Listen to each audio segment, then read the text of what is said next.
How's everybody today? Good. We are cozier this week than we usually are, but I'm sure we'll have an exciting dialogue today. My name is Mark Hill. I'm with the Nashville Area Chamber of Commerce. Pleased to moderate today's panel, and we've got an excellent group of folks with us today. We have, and they'll each take about 12 minutes or so to give an overview of their perspective on the topic at hand, which is educating a diverse student body in metro schools. We certainly have that, and so it's not a one-size-fits-all approach to education these days. It really is tailored. It's a portfolio of options, and our panelists are intended to share with us what those options mean for our 78,000 students in metro schools. We're going to go ahead and start with Alan Coverstone. He is the Executive Director of the Innovation School Zone. That is a new construct, and he'll be talking about what that means. We'll then go to Francie Hunt, who is Executive Director for Stand for Children. That is a grassroots advocacy organization. It's actually a national organization with local chapters, and Tennessee and Nashville is one of those important local chapters. And then Linda DePriest is on her way in, and she is Assistant Superintendent of Instructional Support. And basically she is over the English Language Learner Program as well as exceptional education, which is sort of what special education is called now. So Linda will be joining us momentarily, and she'll go third. So without any further introductions, I'll ask Alan to come up to the podium and talk about the Innovation School Zone. Okay. Thank you for having us. I'm really honored to be here, and it's great to see you, Ms. Cho. You must have slipped in while I was up here.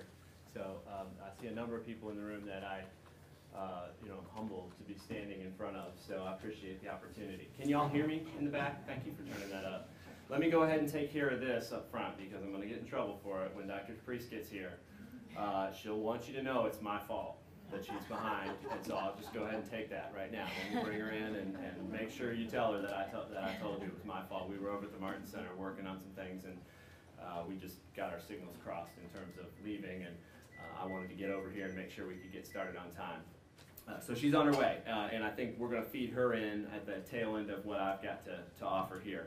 I'm going to go fairly quickly. There she is. What did I just tell you? Whose fault is it? It's my fault. Okay. Sorry. Good. We're going to go fairly quickly because we're really interested in trying to give you just an overview of some of the things that we're engaged in, things that you may have read about or not even heard about, and things that are new so that you have a feel for it, but we really just want to answer questions, I think, and so I think the discussion will be the most lively. So I won't dwell on a whole lot.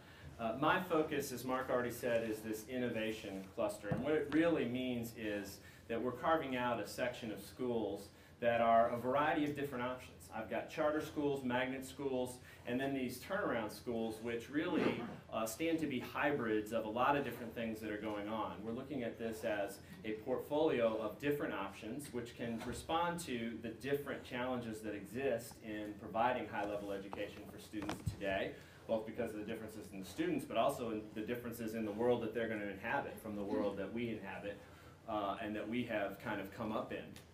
And so as we do that, we think this is hopefully a vibrant zone that not only gives us an opportunity to explore new and exciting ways of delivering education for students who might not fit the traditional mold, but I also look at it as a real opportunity to celebrate and accelerate for a group of students that traditionally haven't been celebrated and accelerated. So I try to avoid using the phrase lowest performing schools. Now that is the category that gets you into this office in one segment of the office, but I very quickly want to turn that around to say these are unique opportunities to really accelerate opportunities for students who otherwise have been left behind. And I want to start there. It was actually just the release of the latest Human Development Index just came out today. I hadn't had time to download that, but I was listening to the report on that, and the reason that the United States lacks, falls behind in those rankings on the Human Development Index in the world are because of our huge inequalities in three particular areas: huge inequalities in income, huge inequalities in healthcare, and huge inequalities in education. And that's the area that is nearest and dearest to my heart. I have had the great honor and privilege of working in environments where students have great opportunities and tremendous educations, but I've also now taken on the opportunity that I consider to be an equally and even greater opportunity of working with students who traditionally haven't had those excellent opportunities, and we're really about trying to close those gaps. and build those opportunities for students. Just to give you an idea of the need that we're trying to respond to with these initiatives, this is the percentage of students who scored a 21 among MNPS graduates last year. And you can see that there are wild gaps based on income status, based on race, that persist in terms of those students who, by virtue of 21, are deemed college ready, and by virtue of 21 are eligible for Hope scholarships and the other access points that exist. And while we're trying to create an education system that goes beyond standardized testing is an access point. And if we're not preparing students to cross that access threshold, then we're not preparing students to have opportunities in future lives. And so this is really something that in numeric form, but in personal form, really drives the work that we're trying to do and that I'm particularly interested in doing. Yes? Excuse me, last slide. Yes, ma'am. FR. Oh, thank you. Yes, free and reduced lunch, which is the measure that we can tie to income status. Thank you for pointing that out. These percentages within each category, or this is the total? Percentages within each category among students who graduated from MNPS schools So last in year. the white section, 50% are within the white population graduate. Graduate with an ACT score Yeah, over that 21. indicates college readiness at 21, right, composite, yeah. And they all take ACT? And last year's class might have been the first one for whom that was true, but from now on that's the case, okay? And you know, let's not gloss over the fact that while the gap is an issue that we're trying to address, the absolute numbers are a huge issue that we're trying to address as well. So we're really motivated by this need, because without this threshold, opportunities are really lacking, and we've got to make dramatic changes in that. Are any of these white students in the FRL category, is there an overlapping up there? Yes, there is. There is some overlapping. So, But it tracks. I mean, there is definitely a higher representation of African Americans and Hispanic students in the free and reduced lunch I category. wasn't meaning so much racially as I was just to understand whether some of those non-white are in the non-free lunch and so forth. Yes, yeah, you should, That yeah, wasn't these kind of are two separate looks at two separate gaps. I got it. And there is a lot of overlap in terms of the students, okay? Let's not dig too deeply into this one. Let's just get the big picture here, which is the schools that we've identified to be in this innovation cluster and to be keyed for dramatic changes from what we've done in the past Say, for the Alan, purpose of dramatic I think gain. they're videotaping this, so you might want to try to be by the Oh, I microphone. apologize. Yeah. Are those on the left. And these numbers are simply, oh, thank you, are simply a measure of last year's Tennessee Comprehensive Assessment Program, TCAP scores for students at these schools. And the takeaway here is, on the left you have district schools where the percentage of proficient and advanced students on those tests, those that cross that threshold, are significantly lower than other district schools, non-selective admission, but for which the student success rate is much higher. Okay, so those are the kinds of things that are animating what we're doing, and I just want to start with a little bit of the context of that need from the standpoint of student differences in terms of outcomes, and Dr. Priest will talk a little bit more about student differences in terms of English language background, exceptional needs, and so on. This diagram is also going to be pretty confusing, and it's not the meat of the matter, so I want to move on. But this is the diagram. The colored diagram is what Tennessee's State Department submitted as the description of what it wanted to do with schools in its Race to the Top application. And so when Tennessee was awarded the Race to the Top funds, Tennessee committed to ranking its schools in these three categories in terms of needing support, from the ones at the very bottom there, which are being placed into the Achievement School District, which is something you've probably heard a little bit about, to those in the middle that are renewal schools, and those at the top that are focus schools. What we've tried to do here is say that in our district, you know, we don't want the state to have to do this for us. It's our responsibility, and we're going to try to change our structures and change our processes to move all of our schools forward into that top gray bar. That's where we want all of our schools to be, in good standing, providing good opportunities for students. Right now, we have schools that run through the rest of the triangles. And what we've done is carve out a group of schools in that renewal and achievement school district section, and that's the innovation cluster. So these are the schools that, from the state's accountability perspective, need the most dramatic attention and the most improvement in the shortest amount of time. So in terms of the need, talking about gaps, we're talking about schools that are behind their peers, and we're talking about, on a state level, schools that are ranked by the state in or near the bottom 5% of schools in the state in terms of performance. These are the ones that we're trying to engineer dramatic improvement in right away. Now that can't be done structurally. You all are school people, have experience, you know, not only is this not rocket science, it's about great teachers working with great, you know, students who are engaged and parents who are involved and all the different components that make a successful school. It's not rocket science, but it's also you know, not something that we can obviously take for granted. It's something that we have to acknowledge the conditions that students find themselves in and try to build schools that can be responsive to that if we're going to have student opportunity as the outcome from the schools that we operate. And in the absence of that, there's really no other goal that we have.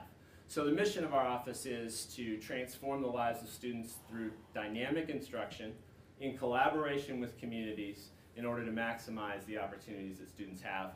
The tag for me is highly effective instruction in diverse and personalized settings. And I don't think it needs to get much more complicated than that, even though in practice on a day-to-day basis, it's got to be done day by day by day by day.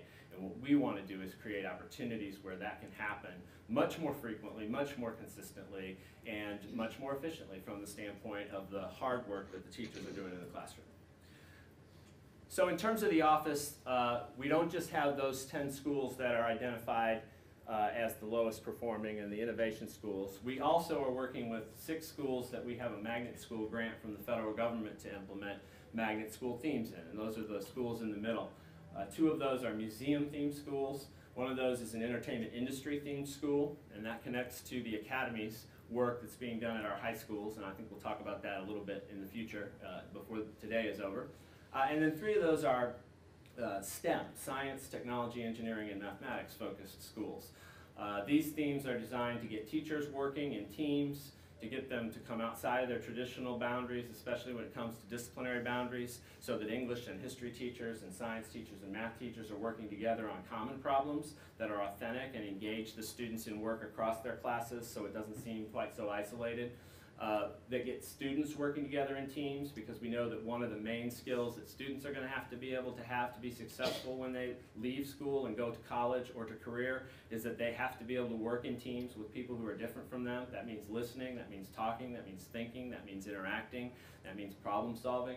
So we want to create opportunities for them to do that. And that's kind of the thrust of what we're trying to accomplish with those magnet schools.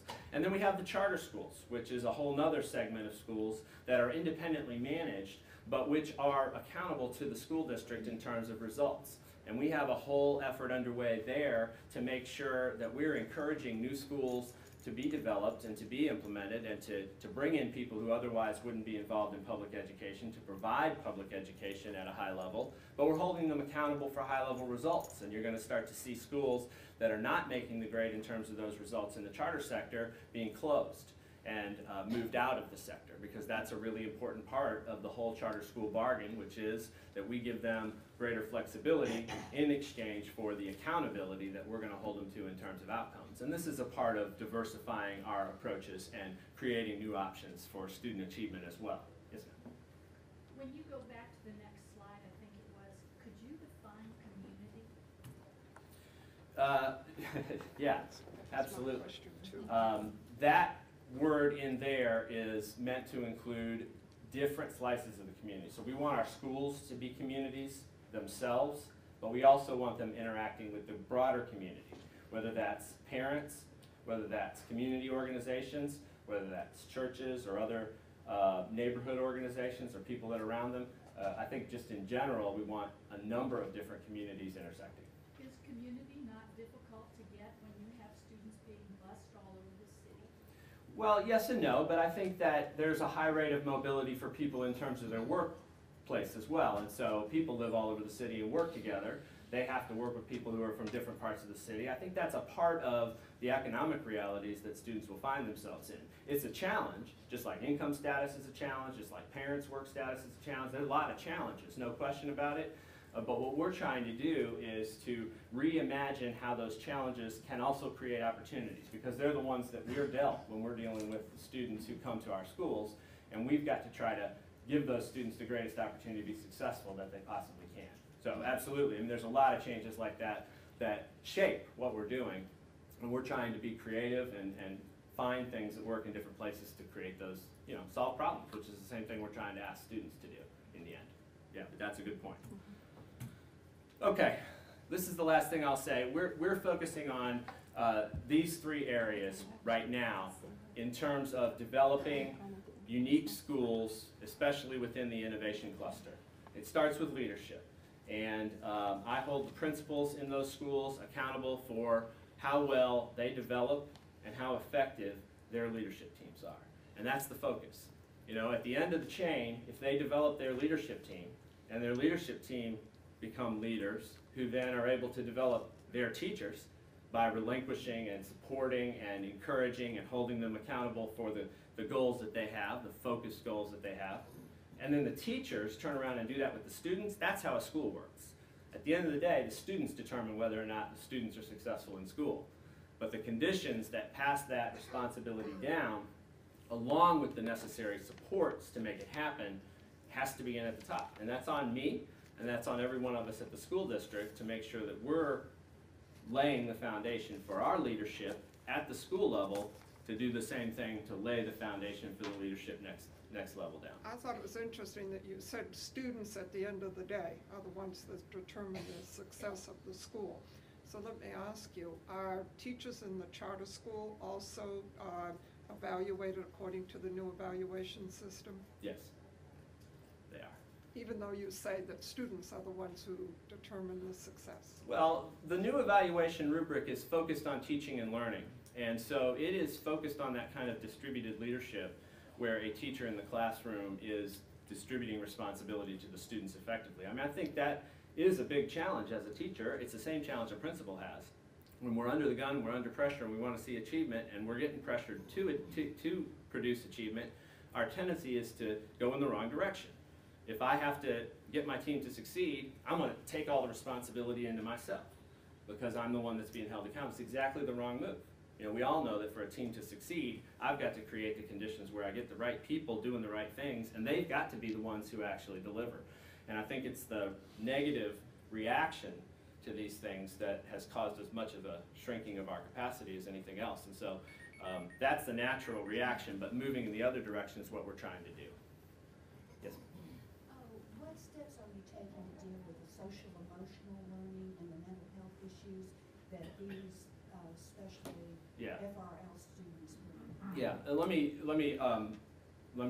Yeah, that's a good transition. You'll answer that, right? So let me pass that to Dr. DePriest, because it's, like this question, there are hundreds of those issues that any individual student brings. And so we have to work on that both from the supporting the student side and building wraparound services and community services, but we also have to work on it from the school side to make sure that we're teaching in a way that maximizes opportunity in that environment.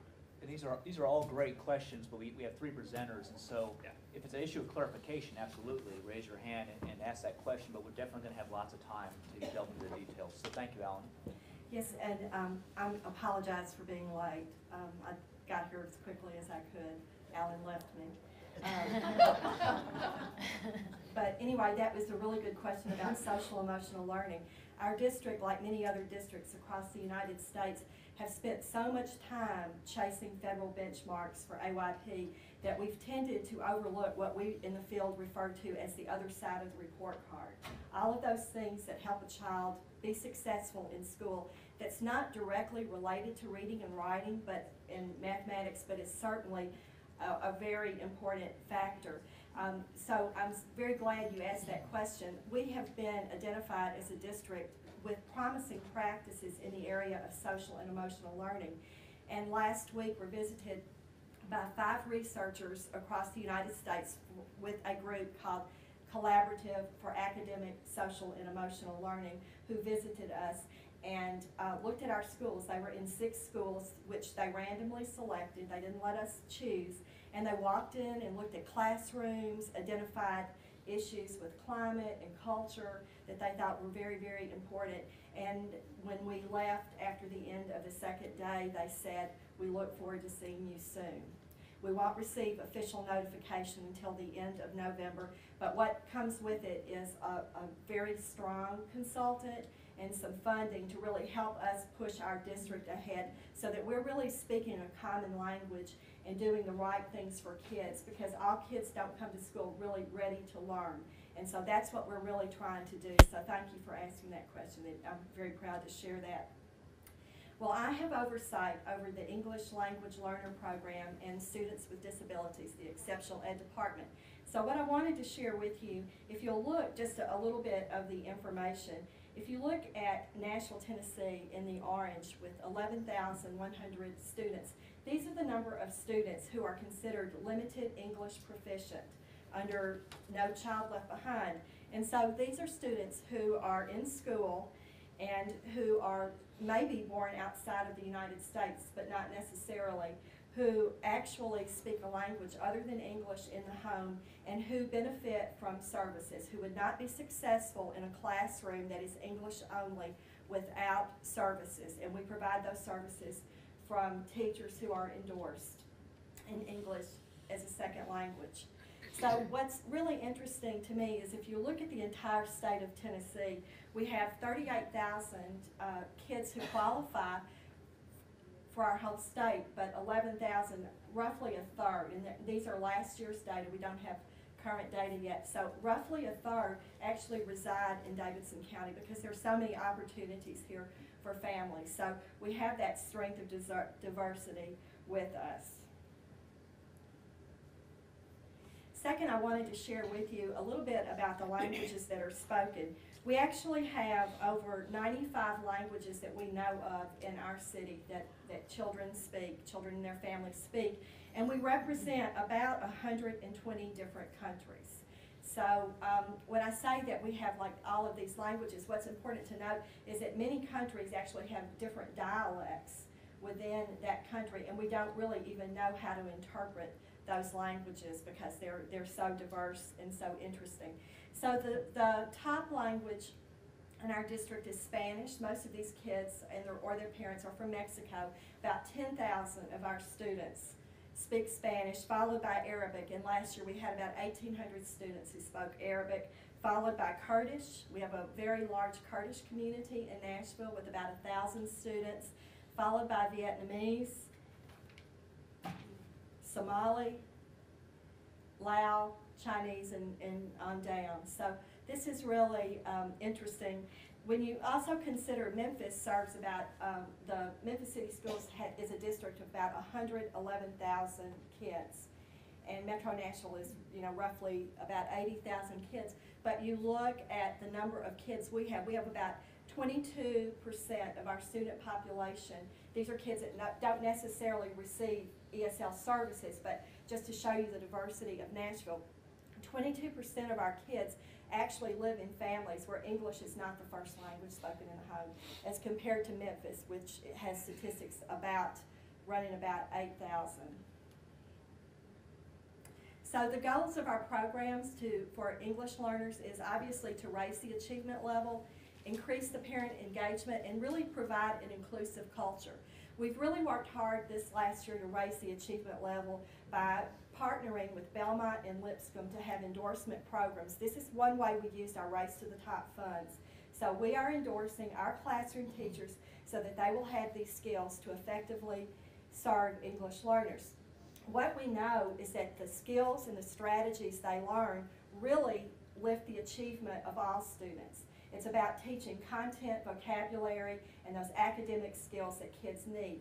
It usually takes an English learner 7 to 10 years to become academically proficient with language. That's not the social language, hello, how are you? That's really understanding, those academic skills or that academic vocabulary that is so important for math and reading achievement. Secondly, an issue that we find very important is parent engagement. We find many of our parents of our English learners are not engaged in the school because language is a huge barrier. Also, culturally, sometimes there are differences where families really don't know that they have so much influence over the schools, and so we don't want our families just to be recipients of an education. We really want them to be engaged. And so what we've done this year is we've opened classrooms in our English language learner department, and they're really by language focused. So we'll have a class for parents who speak Spanish. We'll have a class for parents who speak Burmese. And we really try to engage those families that way. We bring an interpreter with them. We also have our family, we have parent outreach translators that are in all of our schools, and they travel. They go wherever the need is.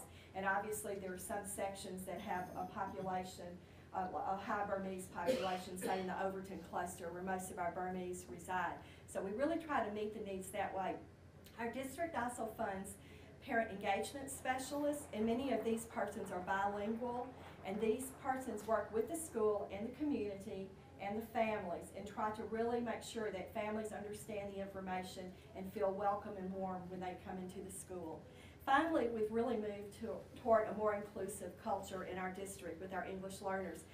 Typically, our programs were really pull out. We had, self-contained classes, especially at the elementary level for our English language learners. And 2 years ago, we decided we were going to make a move in a different direction. And so we really increased the number of students who are actually pulled in to a general ed class. And so now at the elementary level, you really won't see self-contained classes as we had them. You may see kids who are pulled out 1 or 2 periods to receive their language instruction. But this is one of the reasons that we have tried to endorse teachers, because we believe inclusion is best for all kids. I think that's pretty much about what I wanted to share with you about the English learners. Students with disabilities are really a diverse group within our city, primarily because we live here in Nashville with Vanderbilt Medical Center and the university, and there are so many wonderful services here because we are a larger district. What we know with our students with disabilities, we have about 7,500 to 8,000 kids aged 6 through 21 that we serve. The primary disabilities served are learning disabilities, followed by speech language impairments. We mirror what many other states and districts and states offer through kids with autism. That number continues to increase, and that is true in Nashville because we provide excellent services here at Vanderbilt Hospital, and you have Peabody College, and I'm a graduate of Peabody, I will throw that out there. We serve about 1,000 kids aged 3 to 5 early intervention services, and we believe we serve children very well in our own city. We have very many inclusive practices for our young children as well as our other kids. And what we have also done in this area is have a huge push for inclusive practices. We try to only self-contain kids when it is necessary for them to achieve, but we try to really individualize our services. We have had tremendous professional development for all of our general education teachers. 2 years ago, we provided over 5,000 teachers served with professional development for inclusive practices. We are also trying to move toward a more integrated service model, and this is the same for our English learners. We believe that families should not have to have their children travel to a different school to receive appropriate services. We believe it's best for all kids to be served where they reside, school of zone or school of choice. And so that has been a tremendous impetus the past 2 years. This year, all of our kindergarten students are starting school in their school of zone, and we're thrilled about that, being able to offer that for families. We have families who have a child at one school, and then their child with a disability had to be bused 30 or 40 minutes to a different school to receive that service. And this is our same movement with our English learners. Next year, we believe we will be able to serve all of our English learners in their school of zones as well. And with that, I'm going to turn this over to Francie. Thank you. Maybe, let me see.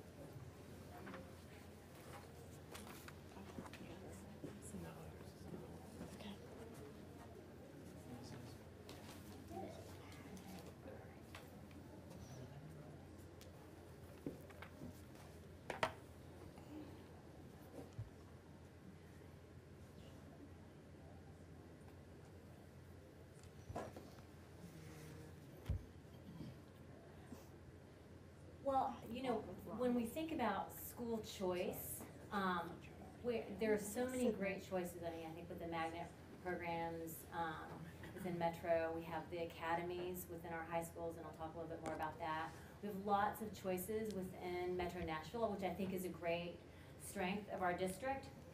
But an important part of choice is also choosing our traditionally zoned schools, because in truth, that's where the majority of the kids within our system go. I think about a quarter of our students opt for other choice options. And so as an organization, Stand for Children, we decided to really focus on ways to make our public schools, our traditional public schools, truly a first choice for families. And so that's our goal of vibrant schools and vibrant neighborhoods, because we see that as integrated when I think about that question about community. And when I talk about vibrant schools, those of you who know Stand for Children, we've been very much about academic rigor. But when we talk about vibrant schools in this context, we're talking about, of course, high academic expectations, but also schools that nurture the whole child. So when we talk about vibrant schools, that's how we define it. We want a school that, you know, has art and music, and you eat healthy food, and your kids are learning and they're being challenged. That's how we view it, and they're getting the emotional supports and the social supports they need to be successful and happy. And our school of thought, our theory of change, is that getting a vibrant school requires three things. That requires an excellent leader. You have to have an excellent principal and leadership within the schools and teacher leaders in the schools. You have to have excellent teachers that can provide quality instruction to those students.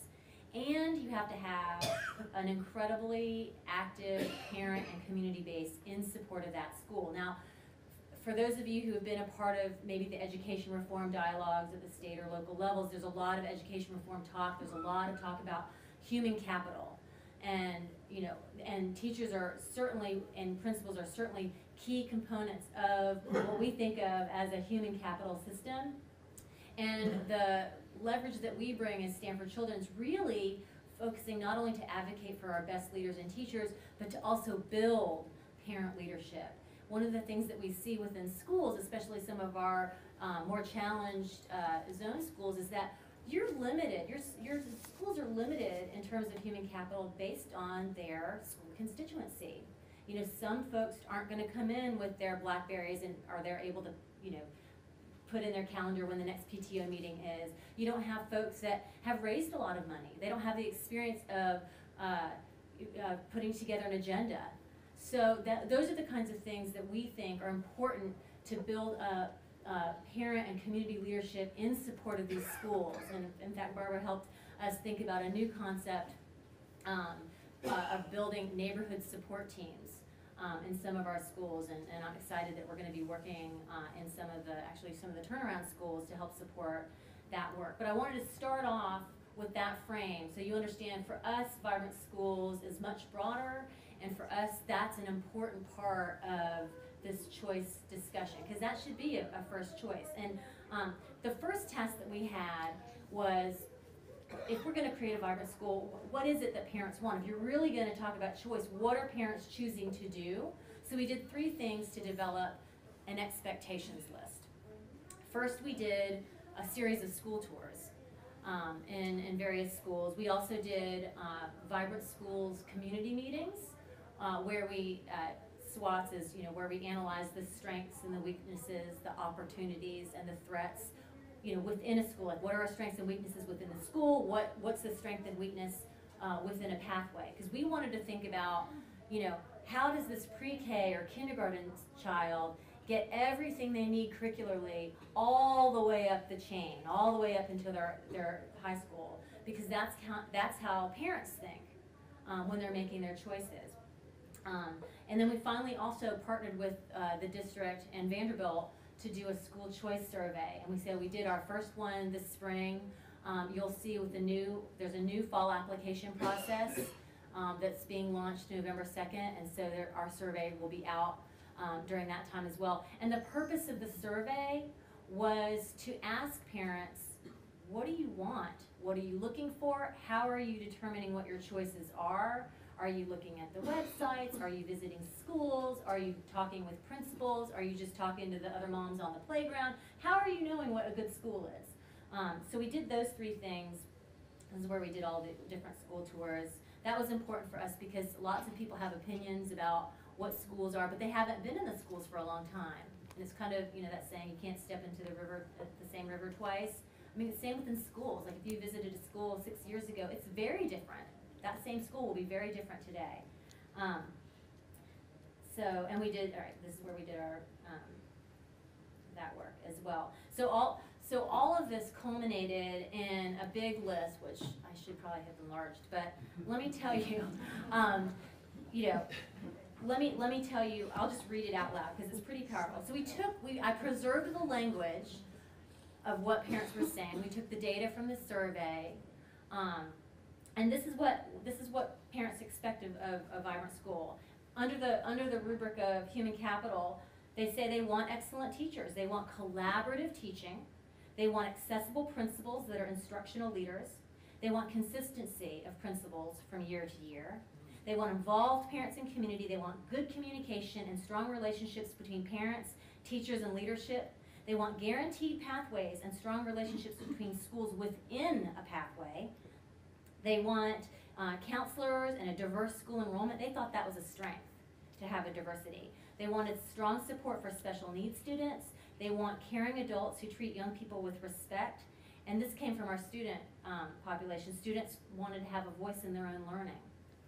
Under environment, they said they wanted small, safe schools and walkable neighborhoods. They wanted welcoming, a fun environment. For the elementaries, they wanted to see big playgrounds. They wanted well-maintained buildings, beautiful landscape and community gardens, schools with great reputations, positive discipline, healthy lunches, small class sizes, consistency of school schedules annually, because sometimes they shift from year to year. That middle schools have enough capacity to actually house their feeder elementary schools. That's an interesting problem, because as more people are choosing public schools, we're finding that our middle schools, some of their feeder schools, don't have the capacity. So we're going to have to think about that. They like computer labs. They want to see the art in the building. Under curriculum instruction, and I added funding as well under this, they want college preparation. When we looked at that school choice survey, one of the top line pieces of information from across the board of any background, parents were saying they were making other choices because they did not feel confident their kids were going to be pushed academically enough, which is great news, really, if you think about it. Our parents are wanting that rigor. They're wanting those high standards. So I think we need to meet that need.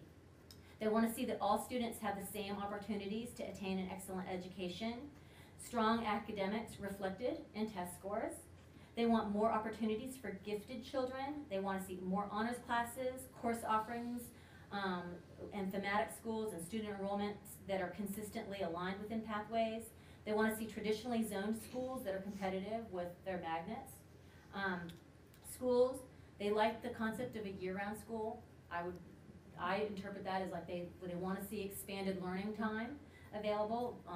Our organization, Student Supported the Balanced Calendar, and we're currently working on making sure that the intersessions that are being offered are really high quality and really meet the needs of each population within the school.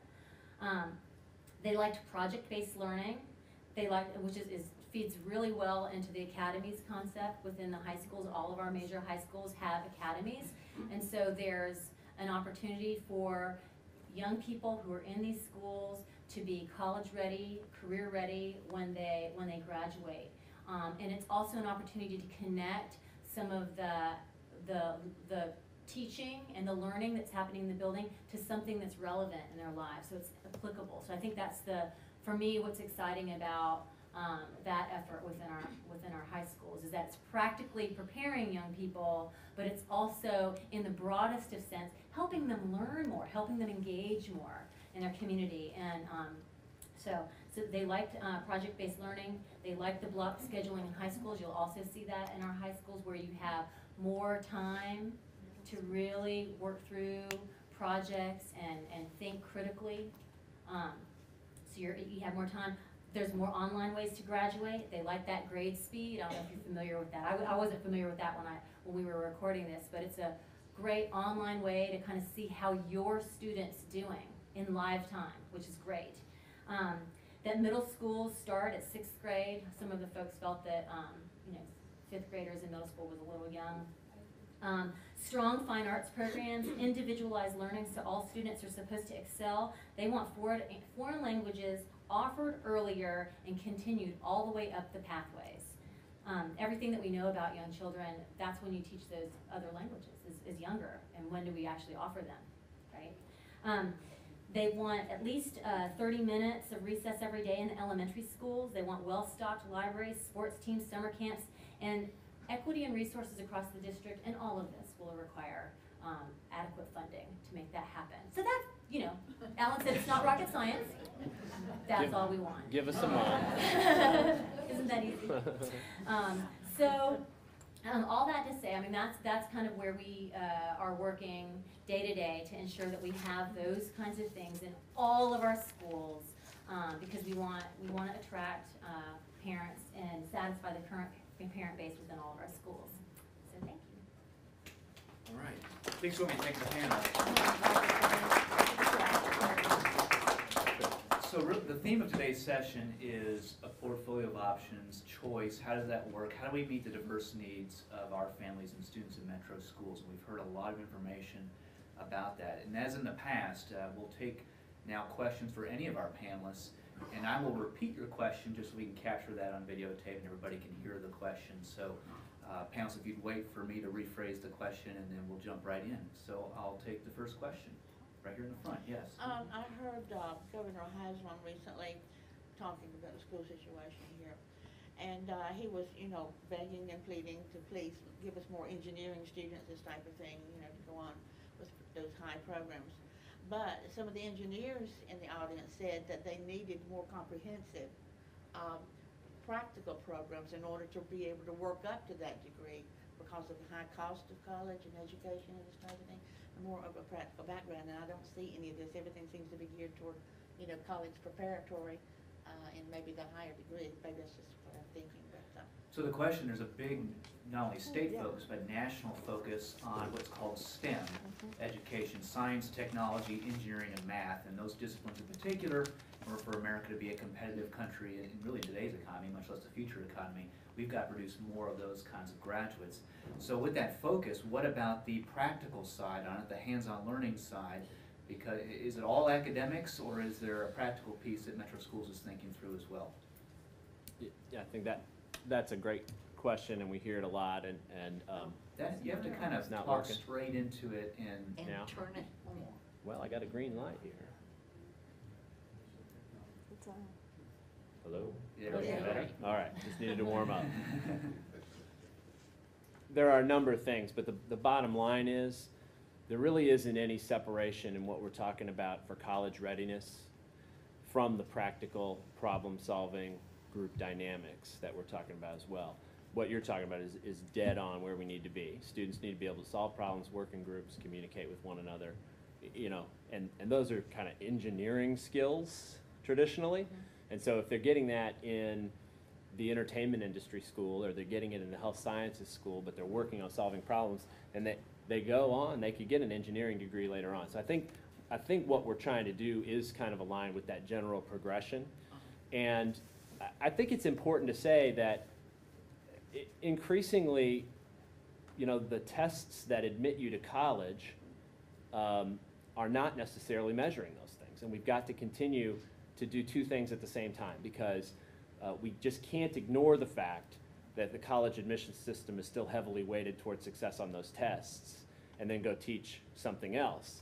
But at the same time, I think for too long we've geared what we're doing just to passing the tests.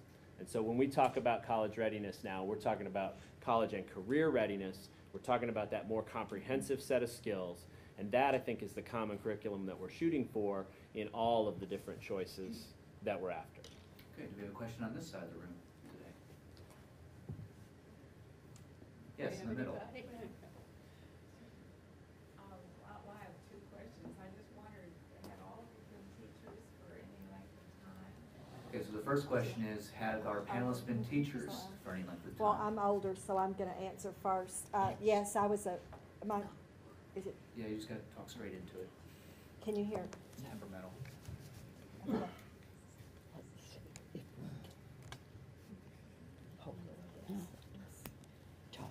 Yes, I am the oldest, so I'll go first. But yes, I was a career teacher, and I was a special education teacher as well as a general education teacher, and I was also a teacher of the visually impaired. I was a consulting special ed teacher within the district, and then moved into administration. But I have many years. We had an old system called Career Ladder, and I was a level 3 teacher. So I'm actually very proud of my teaching experience. And I have a daughter who's a teacher. And I taught for 3 years in various capacities, ranging from the part-time to the full-time, part-time pay level at a couple of different schools, urban schools in the Cincinnati area, and then I moved here to Nashville and taught for 15 years at Montgomery Bell Academy, and I was also the academic dean there. Can you hear me? Yep. Yeah, and I've been a teacher, I was a teacher for about 8 years in early education. And so early education, that's the 8 years old and under, and I concentrated on the 5-year-olds. Pre-K. Did you have a second question? Well, only a comment, I guess, maybe a question. Our kids were in Metro schools 50 years ago, and the list is the same. Yeah, that's right. So, you know, what's happened between then and now? The list? The list of what we want a vibrant Oh, schools. so Francie, what you were describing, what we want in our schools, seems very similar to what we want in our schools 50 years ago. What's the change? Well, I'm closing in on it, but I haven't been here for 50 years yet. So I don't know about why, actually. I would say in our current environment, there's definitely movement towards this. I think there's some great things that are happening to enable this list to happen. I think at the policy level, we're seeing, I think the Innovation School District, the academies, the Achievement School District, all of those things are ways to kind of leverage resources and talent to make these things possible. I think in my opinion, the missing link has been a deeper parent and community engagement and an organization that can scoop all of that cooperative and collaboration together to create the public will to make that happen. We have another question here in the front. I saw somebody, yes. Well, you were talking about all the emphasis on working with a group and being able to function as part of a group. That's not what we're failing on our tests. What we're failing on our tests is, the basic structure. And I'm not leaving and teach to the test, right. But I'm just wondering how you've only got so many hours in a year. How do you cover all of this? So a lot of territory to cover. How do we actually move these test scores where they need to be? I definitely think it's a subset of the larger part. If we're doing our job right in terms of teaching students to solve problems, they have to know how to read and do math at the level where they'd be much more successful in the tests. So it's clear that those things have to be done together. And I think honestly that we've taught to the test more than we've taught to opportunity, and then trusted that the test would come along behind. And it's easy to criticize the test, but that's the access point. So I agree with you. We have to move the test scores, and I think it's the way we've targeted that has left behind the other aspects of a whole child learning environment and situation that ultimately has gotten us neither opportunities nor test scores. I mean, I would agree that problem solving is major, but sometimes you have to do it alone. Absolutely. Sally, do you have a question?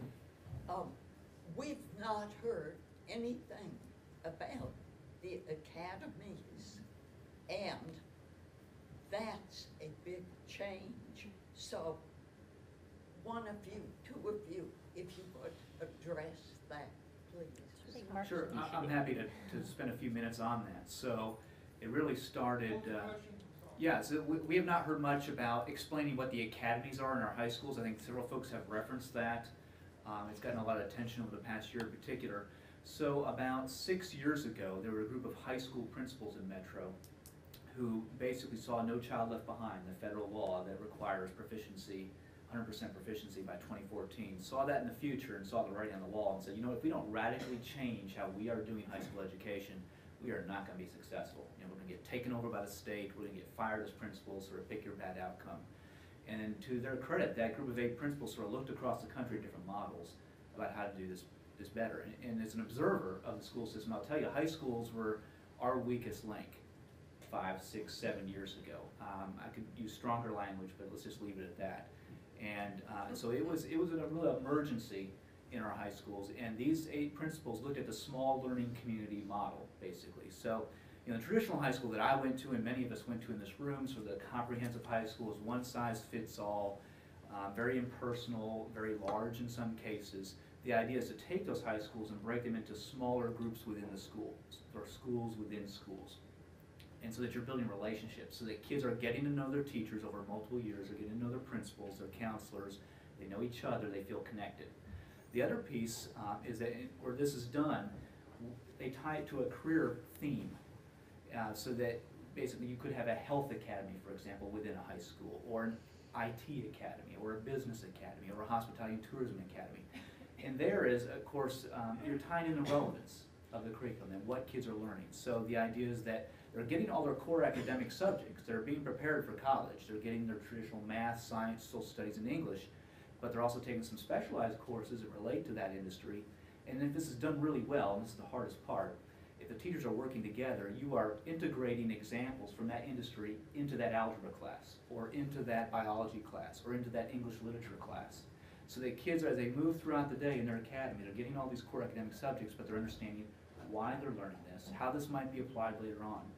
And ideally, they're getting more engaged in their learning. It's sort of you're igniting that spark of learning, which is so critical to actually students being self-motivated and successful. So that is the rationale and sort of the history behind the academies. So these 8 principals decide, okay, we're going to apply for this federal grant to do this. And in the tradition of large education bureaucracies, the superintendent said, no, we're not going to do that. But lucky for us, they persisted. They didn't take no for an answer, and they said, no, we really want to do this. And finally, the superintendent relented and said, okay, try it. You're probably not going to get it anyway. But actually, they did get the grant. It was a $5 million grant over a 5-year period. And so that's been the journey over the last several years. And it's taken some time because first schools have to reorganize around this model. Once they do that, and part of that's going to block schedule, for example, for students. Once they do that, then you get business partners, because where we find this is successful, it's not just rearranging the school or reorganizing the deck chairs, it's actually bringing businesses into the school to talk to students, to work with teachers, and they really start to feel this is exciting, this is new, this is relevant. And now the last piece, and the hardest piece really, is really changing how teachers teach. So helping them do project-based learning, helping them work within that teacher team across disciplines. That is where when hopefully we'll start to see these ACT scores rise. We're not quite there yet, but we are doing some things, the business community, working with those teams of teachers. Because a traditional teacher, you know, they learned to teach and then they went straight in the classroom. They don't know necessarily a lot about the health industry or about the hospitality industry. And so we take these teachers and we have them shadow businesses during the summer, and they are getting ideas about how their academic standards are applied in the real world, and then they're bringing that back into the classroom.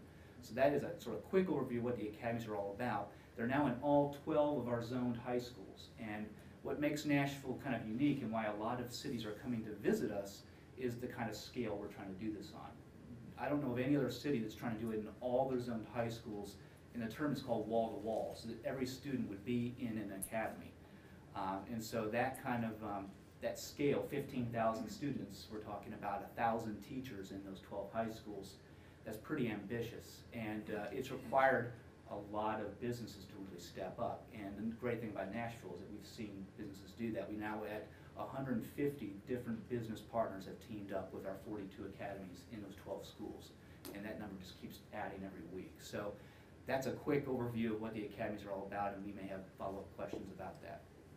Right here in the front, yes? Yes, I hear you talk about academies that are essentially career-oriented.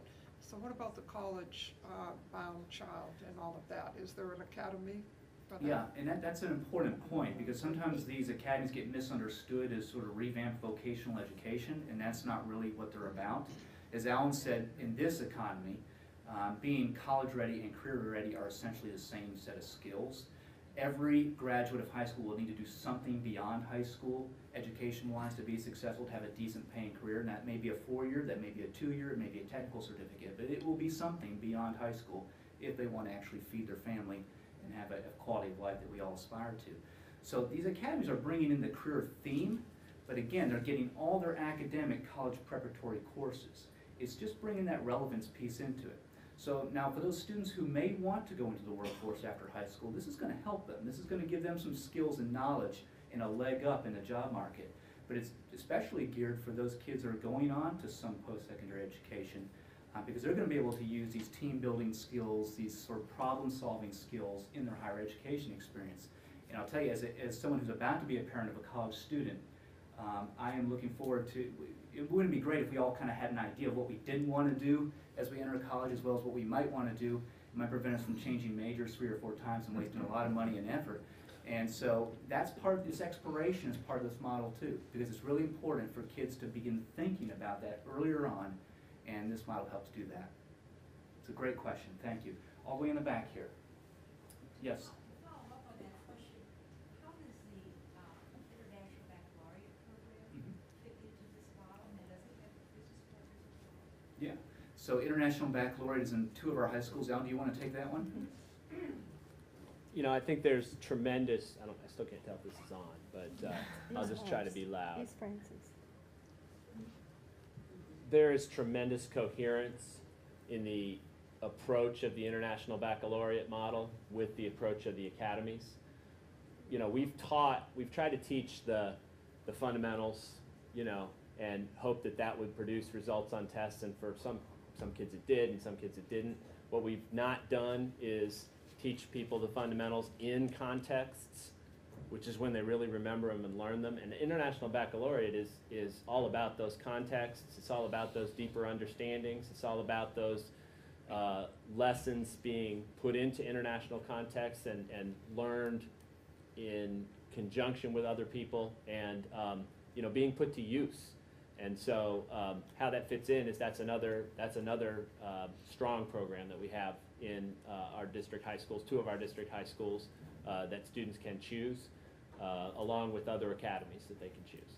So part of that question was, do the International Baccalaureate programs have business partners also? That's our task this year, to find them business partners. Previously, they didn't really ask for business partners. They sort of saw themselves as outside of the academies, but you know, they are an academy unto themselves. And so the challenge is for the IB staff and program to think about, okay, what do we want in a business partner? And then we're happy to step up and help find those business partners. So that's sort of task 1 for this school year. Great question. Let's go over here to this side. Yes? Yes? I'm going to stand up so maybe people can hear a little better. I have, for the past 3 years, been volunteering in one of our inner city schools, elementary. I did have a degree in education, taught for 6 years and left the field and never went back. But I have a product of public school, and I absolutely am so concerned about public schools. Back to the lower grades. These children in these inner city schools who have absolutely no background and no family support, we cannot expect them to aspire to anything. At the school where I am, there are no parents, no homeroom teachers, not mothers, home mothers, the people, room mothers. And I have actually taken that up in a classroom. These children have never been anywhere. They are, some of them are very smart. They have no background. They don't get to go to museums. They don't get to go to the zoo. They can't go to the planetarium. Their little boundaries are so small. Many of them have never been out of their neighborhoods. And until we can get community, and I like the use of that word community, to get community involvement, to do something to help these schools. People don't know what to do. I dare say any of you in this room wouldn't know how to plug in to your local or to something nearby. I don't have to drive too far to get to the school. It is unbelievable how much they appreciate it. We need to get community organization, and I read all about the mayor's community thing this morning in the paper, the volunteer enhanced program. So that's all great. But if people do not get in there one-on-one with these little children and take them and expose them to things they don't have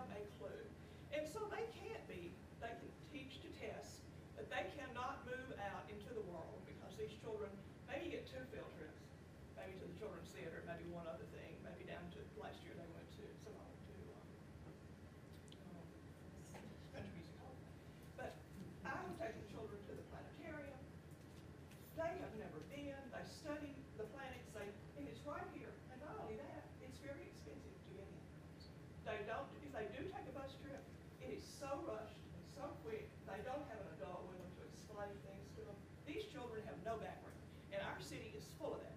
And until we can figure out a way to involve community on that lower level, and that needs to be one-on-one and or one-on-two, and I think there are enough community people who would get involved if they knew what they could do and could have the assignment. People get scared about legal things and all that, but I have had such a reward. But to realize that these children, not a single classroom at Cockrell School has a room on it. None. So let me paraphrase your comment. It's a great point. So one of our participants is a volunteer in our elementary schools and found that a lot of these students or kids need a caring adult in their life, someone from the community to come work with those school children. How does the public understand how to plug in and get involved? And then I want to ask maybe a question for Alan and Linda. How as a school system do we encourage and support that? You want to start, Francie? Boy, have I got a tip for you. If you can go to onenashville.org, that is an online portal to help manage volunteers. The Pencil Foundation does a lot of that prep work to help volunteers connect with schools. So I would encourage all of you to go to that website as one venue, because that's where teachers or principals can download or make requests for how volunteers can be useful within the schools. It could be, being a reader that day or working one-on-one with some kids that need some help. I mean, there's all kinds of things. We had some of our volunteers a week ago help just input the data.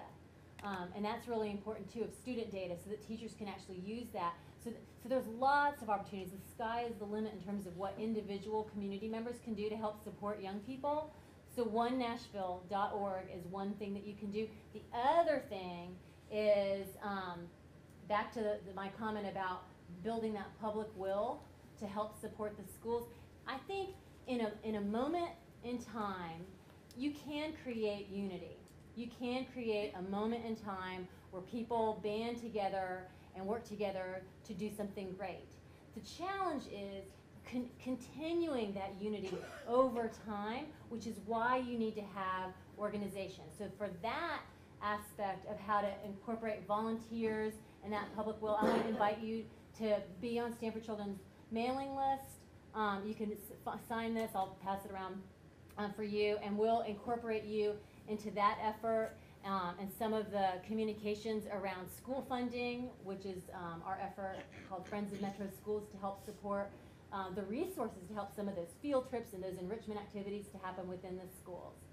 So Alan, do you want to address from the school side, how do you maximize Well, I don't want to get in the way of the comment. I want you to go to every meeting in town and just round up people, because that's absolutely, I want to applaud you, because that's absolutely the kind of involvement that we need.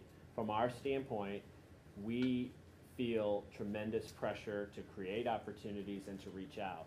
And what we're trying to do with, especially the museum magnet schools, is try to increase those exposures. But we're never going to do it ourselves. This is about what we want Nashville to be about. And every single one of us, whether you can give 5 minutes in that room or a sustained hour a week in that room, whether you can help organize parents to teach them how to run a PTO or get it started and be meaningful, whether you go through One Nashville or the Pencil Foundation, or you just go knock on the door and meet the principal. I think that we need an outpouring of that, because we all agree that education is our top priority in this city. And frankly, we have a tremendous number of volunteers like yourself who are there, but the need is, it's infinite. Our next generation needs every single ounce of energy we can give them. And so that's why I don't want to get in the way of what you said at all. And can I just make one comment? And we really applaud you. I applaud you as well, because what you're saying is so important. We know we have responsibility too to engage the community in our schools. And we have made some efforts. As a matter of fact, a person who works with it for Alan and me met with me yesterday trying to bring in more civic groups who really want to get involved in our schools but just don't know how. Not everybody knows about a website or a link, and so that's really the challenge we have at the district level, because we know people believe in public education and people want to help children learn to read and write and be the most successful adults. So thank you for saying that. I wrote it down. I'm going to take it back. I think a gentleman in the second row had a question. Did you have one? On the chart up there, you identified Jerry Baxter and 9 other schools as turnaround schools. Since my mom taught at Jerry Baxter, I might have kind of an interest there. What's going on different at Jerry Baxter and those other 9 schools as opposed to the other schools? Yeah, and there's actually 2 Jerry Baxters, so Al, you may want to address that question. When you get down, just want to make a statement. Okay. A lot of things are going on, and in those turnaround schools, the basic framework is we need to see dramatic changes in outcomes for the students right now. Teachers know what's in the way. We're going to listen to the teachers and try to figure out how we can change the situation. We want to have right leaders in there who listen and understand, and we want to make changes. We want to try things quickly because we can't wait. Every year, you lose another year with a student. At Jerry Baxter in particular, the effort that's underway is an effort to create a teacher-led school, which has already in the first year given the teachers a sense of ownership in the school that at least they report they didn't feel before. Now, that's not to cast the blame at any one person or any one structure. Again, there's no magic. But as they sort of banded together this summer and worked on discipline as the first issue, they now have a greater consistency in terms of expectations throughout the building. And if you have consistent expectations, your discipline is less because you don't have to discipline out those different expectations. Linda's going to talk about their school-wide positive behavior initiative. So that's the first thing that they're trying to get on top of. We should see some academic gains out of that this year, but in the next couple of years as they become more responsible for their curriculum, their teaming, we hope they'll have more coherence to what they're doing and greater academic results as well. But every school is going to have a little bit different solution based on what the people there are telling us. We have to invest in those people. There's not a line around the block where we just wipe these people out and bring in a whole nother set. So just some quick data. We found that there were over 700 office referrals at Jerry Baxter, I believe, like 2 years ago. So if you take an office referral and you count 30 minutes of time that a principal has to take away from those responsibilities that he or she has to deal with that issue, you're looking at quite a lot of time over a year, plus the effect on a classroom teacher, the students in that class, and that student who is being referred to the office. They've already cut their referrals by more than half. I mean, the data are very compelling that this is very effective. So there are lots of quick wins, and we consider that a quick win when we know kids are in class, teachers are able to teach, and kids are not being disruptive. Let me go to this side of the room. Yes. Yes, I'm going to pick up on this idea of getting the community involved. These are very complex issues, and you start talking about, well, what's an academy, what's a magnet school, what's an international baccalaureate, how do we do all these things? We have that, and then we have a laundry list up here of all the things that parents want. I don't know what methodology was used to come up with that, but I don't find it very helpful because there's no real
So let me repeat the question. So this is all. Where was the? This is all bewildering. How does somebody figure all this out? How do you get accurate information on what our schools need, what's happening? Because the traditional media doesn't really cover it, and I would argue they never will. And the way the media industry is going, the message is becoming more fragmented. The delivery systems are more fragmented. So how do we, as a city, get everybody on the same page and plugged in? Who wants to jump on that? I thought you said the chamber was going to do it. You were the chamber. I don't want to monopolize the conversation. That actually was a lot of the thinking behind the One Nashville campaign, which actually the chamber initiated. We're not out front on that, but we brought together partners such as Stanford Children Pencil Foundation and the Alliance for Public Education to really try to promote a message of, okay, I don't know how to get involved. Where do I go to figure that out, and then how do I do it? And we used a website as a conduit, and I know not everybody has access to the internet, but there will be a day not too far in the future when that will be the case. And we did a lot of billboards and print and TV and radio last year. And while I'm sure not everybody heard about One Nashville, we did see this past year a 30% increase in the number of people who were engaged in public education, which was a lot, way beyond what we had expected, which is encouraging. But it's still, how do you get that message out to everybody? It's a challenge. You have to have a mayor, you have to have a chamber. I think you have to have organizations in the community that deliver that message, because the newspaper's not going to cover it, the TV stations aren't going to deliver the message accurately. And increasingly, at least the next generation is getting all their news online, so they're not looking at any of that stuff anyway. And so really it's going to be community organizations that have to step up to the plate. And what Nashville has going for it is that most of the major community organizations have made education a top priority. We're not where we want to be, but we certainly have more capacity than a lot of cities that we believe. And let's take the last question all the way in the back, that gentleman. Well, to follow up on this point in response, what did Jerry Baxter do to cut the office referrals in half? I'm sorry, what was that last part of the question? What did Jerry Baxter do to cut the office referrals in half?